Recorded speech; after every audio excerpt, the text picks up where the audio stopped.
Hello everyone, welcome to the class. Tense की इस series में हमारा आज का टॉपिक है फ्यूचर कॉन्टिन्यूअस टेंस। हम बात करेंगे फ्यूचर कॉन्टिन्यूअस टेंस की। फ्यूचर कॉन्टिन्यूअस टेंस वो होता है जो हमें फ्यूचर में किसी एक्टिविटी का प्रोग्रेसिव होने के बारे में बताए। मीन्स जिन सेंटेंसेस से हमें पता चले कि फ्यूचर में कोई एक्टिविटी किसी पर्टिकुलर टाइम पर प्रोग्रेसिव या कंटिन्यूअस स्टेट में होगी, वो सेंटेंसेस होंगे फ्यूचर कंटिन्यूअस टेंस के। सबसे पहले आइडेंटिफिकेशन। हिंदी के जिन वाक्यों के अंत में रहा होगा, रही होगी, रहे होंगे,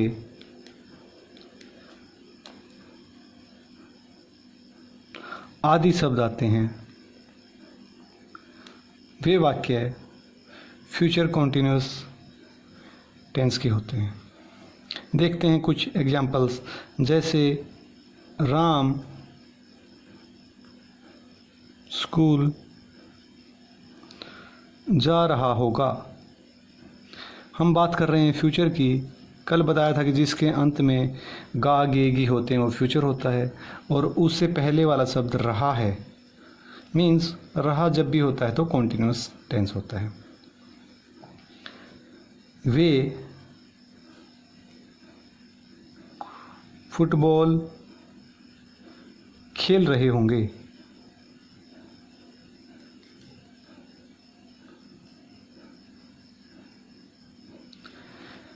मीन्स फ्यूचर में रहा होगा, रही होगी, रहे होंगे आदि शब्द आ रहे हैं। फ्यूचर में किसी काम का कॉन्टिन्यूसली होने के बारे में पता चल रहा है। मैं अपना पाठ याद कर रहा हूँगा। मीन्स फ्यूचर में कुछ बात बताई जा रही है कि आप जब आओगे या कुछ एक्टिविटी होगी उस टाइम पर मैं अपना पाठ याद कर रहा हूँगा। देखते हैं फॉर्मेशन कैसे होती है। फॉर्मेशन फ्यूचर कॉन्टिन्यूअस टेंस में सबसे पहले affirmative sentence.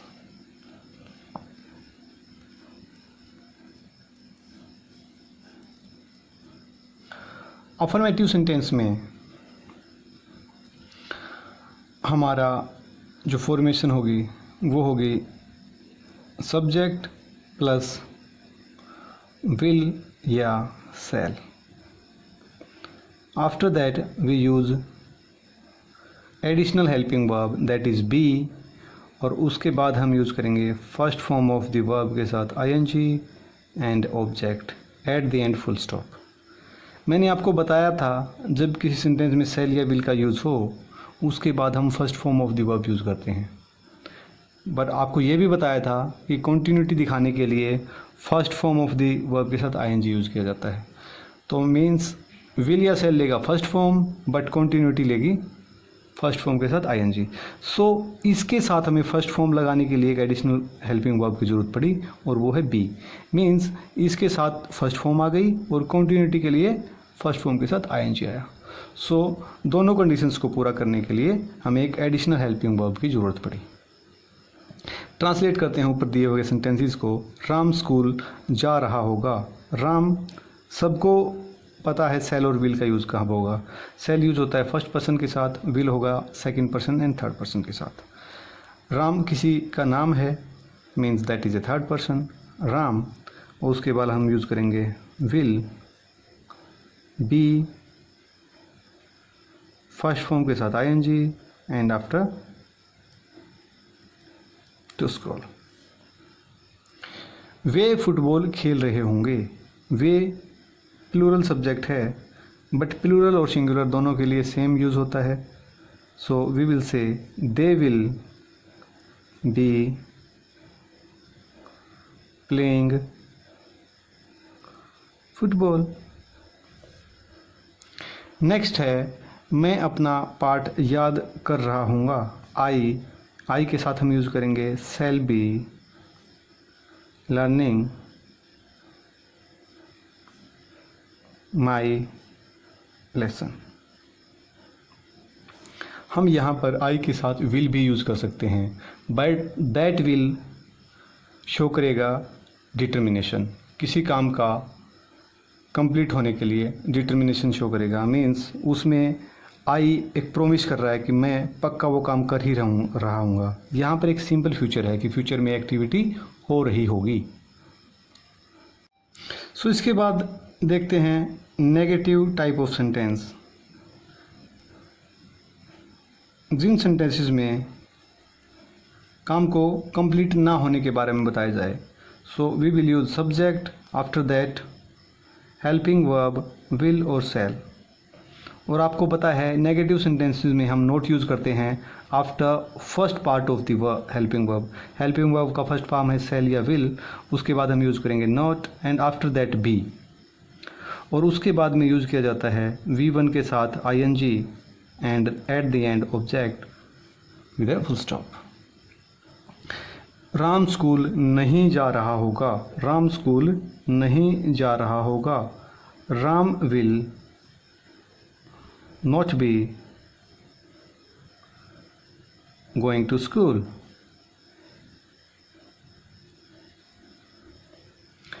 Means Ram school नहीं जा रहा होगा। वे फुटबॉल नहीं खेल रहे होंगे, so we will use they will not be playing football. Next sentence, मैं अपना पार्ट याद नहीं कर रहा हूँगा। इसमें आप अपने आप ट्राई कीजिए, देखिए हेल्पिंग वर्ब कहाँ आती है। So once again I would like to reiterate कि हम जब भी नोट का यूज़ करते हैं तो हमें हेल्पिंग वर्ब में जब एक से ज़्यादा वर्ड्स हों तो नोट का यूज़ हमेशा first part of the helping verb के जस्ट बाद में यूज़ किया जाता है। मैनी टाइम्स हमें यूज़ करनी पड़ती हैं एक से ज़्यादा हेल्पिंग वर्ब्स, सो सेकंड वाली को हम नोट के बाद में यूज़ करेंगे। Only and only first part को हम यूज़ करेंगे पहले नोट से, उसके बाद rest part of the helping verb, then main verb followed by object और कॉम्प्लीमेंट्स। सो जैसा कि हम जानते हैं इंटरोगेटिव सेंटेंसेस क्वेश्चन पूछने के लिए यूज़ किए जाते हैं। द यूज़ ऑफ क्या, हिंदी वाक्यों के जिन हिंदी वाक्यों में क्या का यूज़ होता है वो इंटरोगेटिव सेंटेंस होते हैं। सो फ्यूचर कॉन्टिन्यूस टेंस में इंटरोगेटिव सेंटेंस की फॉर्मेशन हम यूज़ करेंगे इन द स्टार्टिंग शैल और will, after that subject followed by be, rest of the helping verb, first part of the helping verb, subject, rest of the helping verb. After that we use first form of the verb with ing followed by object and question mark, क्योंकि interrogative sentence है। सो देखते हैं हमारे examples. Ram school जा रहा होगा, interrogative बनेगा क्या राम स्कूल जा रहा होगा। Will Ram be going to school. हमारा दूसरा सेंटेंस था वे फुटबॉल खेल रहे होंगे, तो इंटरोगेटिव बनना चाहिए क्या वे फुटबॉल खेल रहे होंगे। So will they B playing football. और ऊपर वाले सेंटेंस में भी क्वेश्चन मार्क, ध्यान रखें। नेक्स्ट सेंटेंस था हमारा मैं अपना पाठ याद कर रहा हूँगा। ध्यान रखें affirmative sentence and negative sentence में फर्स्ट पर्सन के साथ हम शैल या विल दोनों का यूज़ कर सकते हैं, but in interrogative sentence we always use shall. Shall I be learning my lesson. यहाँ पर वो क्वेश्चन पूछ रहा है, यदि हम यहाँ पर विल यूज़ करेंगे तो वो दिखाएगा डिटर्मिनेशन।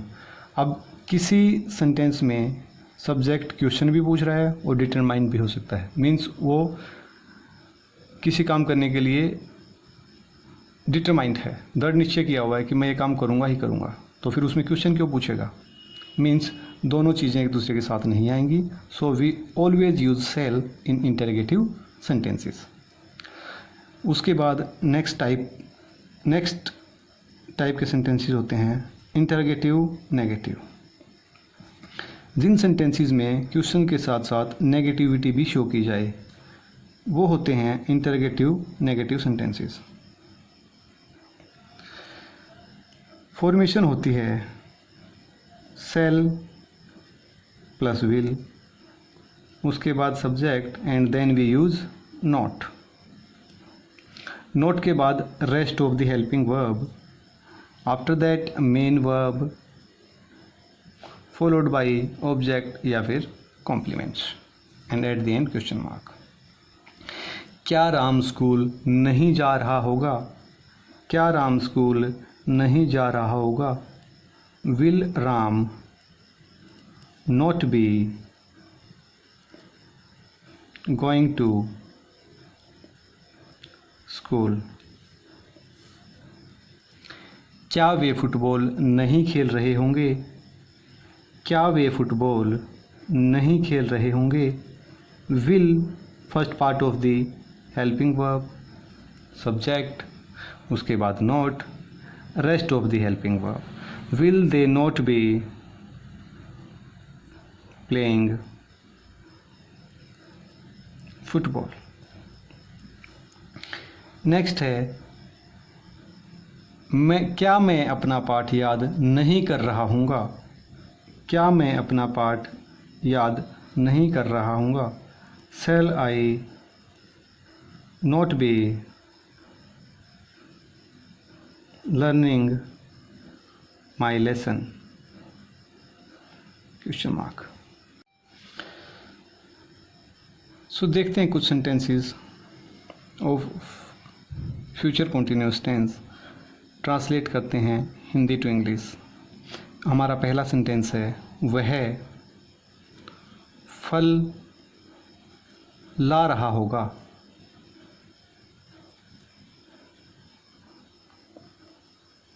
रहा होगा, रही होगी, रहे होंगे सेंटेंस के एंड में means that is future continuous tense.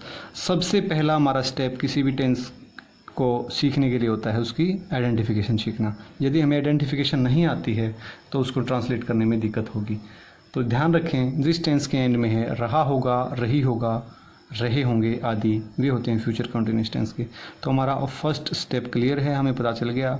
उसके बाद हम देखते हैं कौन से टाइप का सेंटेंस है, इसमें क्या क्या यूज़ नहीं है, मीन्स इंटरोगेटिव सेंटेंस नहीं है, नेगेटिव वर्ड का नहीं का यूज़ भी नहीं है, मीन्स नेगेटिव सेंटेंस भी नहीं है, means it is A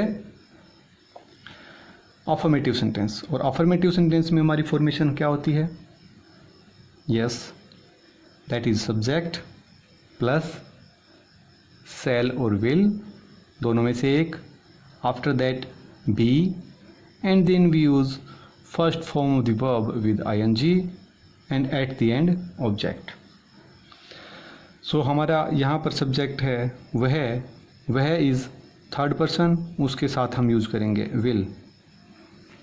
he will be bringing fruits, वह फल ला रहा होगा। नेगेटिव बनाएंगे वह फल नहीं ला रहा होगा। यह अफर्मेटिव सेंटेंस है, इसका नेगेटिव वह फल नहीं ला रहा होगा will be he will not be bringing fruits.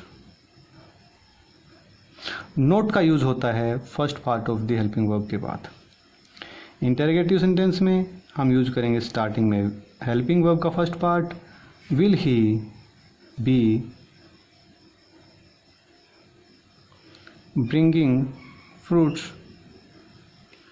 Means क्या वह फल ला रहा होगा। एंड इंटरोगेटिव नेगेटिव में हम यूज़ करते हैं हेल्पिंग वर्ब का फर्स्ट पार्ट सब्जेक्ट, उसके बाद नोट, नोट के बाद rest of the helping verb, then main verb के साथ ING and fruits.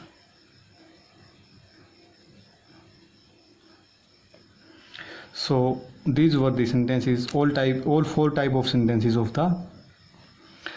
a sentence that is from past continuous tense। देखते हैं एक और सेंटेंस, जैसे सीता गाना गा रही होगी। सेंटेंस के एंड में रहा होगा, रही होगी, रहे होंगे आदि। सब्जेक्ट है किसी का नाम, मीन्स थर्ड पर्सन, उसके साथ हम यूज़ करेंगे will, be, singing a song. Negative लिखेंगे Sita will not be singing a song. And for interrogative हम यूज़ करेंगे will Sita be singing a song at the end question mark। ध्यान रखें first part of the verb helping verb subject rest of the helping verb. यदि हमें बनाना होगा interrogative के साथ साथ नेगेटिव तो हम नोट यूज़ करेंगे after the subject. So simple का नेगेटिव एंड इंटरोगेटिव का नेगेटिव दोनों अपने आप ट्राई कीजिए। नेक्स्ट है हम मैदान में खेल रहे होंगे। मीन्स जब आप आओगे ऐसा कुछ बताने के लिए कि फ्यूचर में कोई टाइम, जैसे शाम को 4 बजे हम बाज़ार खेल रहे होंगे या संडे को हम मैदान में खेल रहे होंगे। मीन्स आने वाले किसी पर्टिकुलर टाइम पर कोई काम कंटिन्यू हो रहा होगा, रही होगी, रहे होंगे। सो सेंटेंस हुआ फ्यूचर कॉन्टीन्यूअस टेंस का। फ्यूचर कॉन्टीन्यूअस टेंस में फर्स्ट पर्सन स्पीकर, हम बोलने वाला अपने लिए हमेशा यूज़ करता है। मीन्स जब बोलने वाला यहाँ पर कोई पर्सन है तो वो होता है फर्स्ट पर्सन। सो हम यूज़ करेंगे वी, और वी के साथ सेल का यूज़ होता है। We shall be playing in the ground.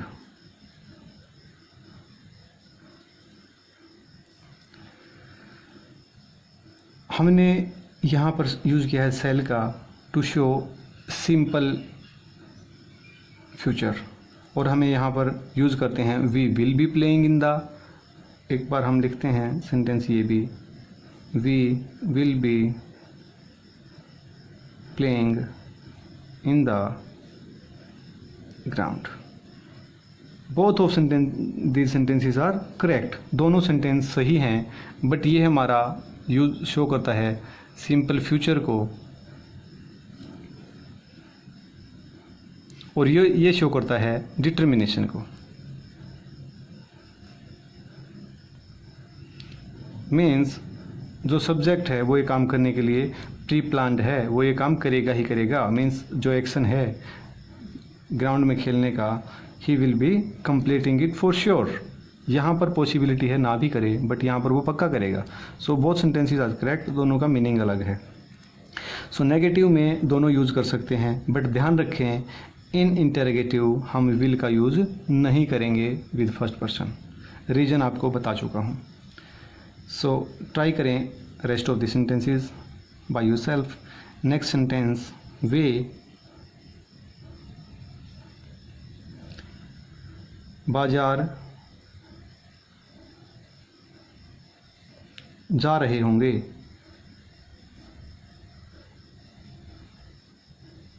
Sentence के अंत में रहा होगा, रही होगी, रहे होंगे। आफ्टर दैट हम देखते हैं सब्जेक्ट। सब्जेक्ट है हमारा third person.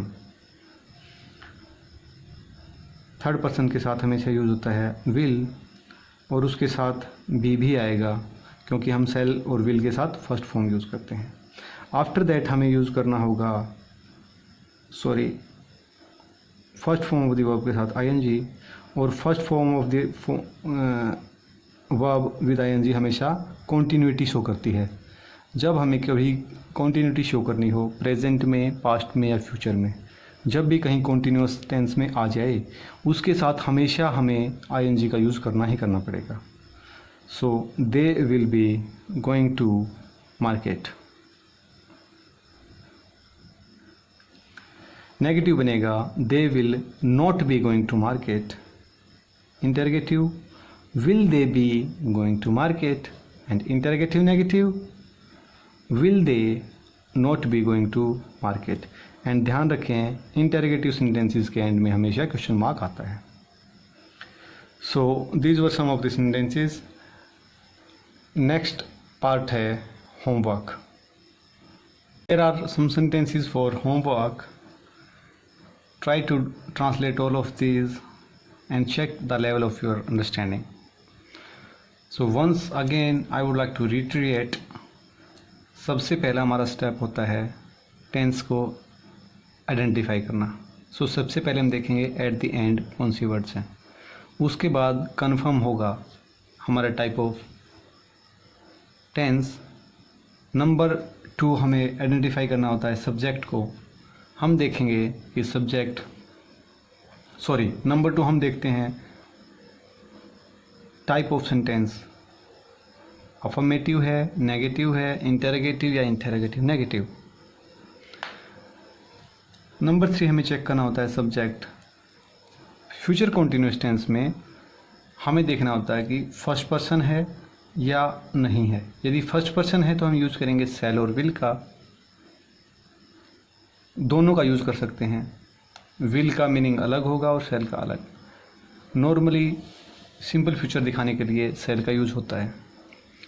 Second person and third person के लिए हम यूज़ करते हैं विल का। सो सभी सेंटेंसेस को जो कि अफर्मेटिव सेंटेंस हैं उनके साथ साथ negative, interrogative and interrogative negative ये सेंटेंस भी फॉर्म कीजिए and translate all of these and note down in your notebooks. And obviously do not hesitate to contact for any doubts। and one more thing, do not forget to like, share and subscribe the channel। आपको video में बताई गई चीज़ें समझ आई हों तो please like the video and share it, and obviously please do not forget to subscribe the channel। Thank you very much.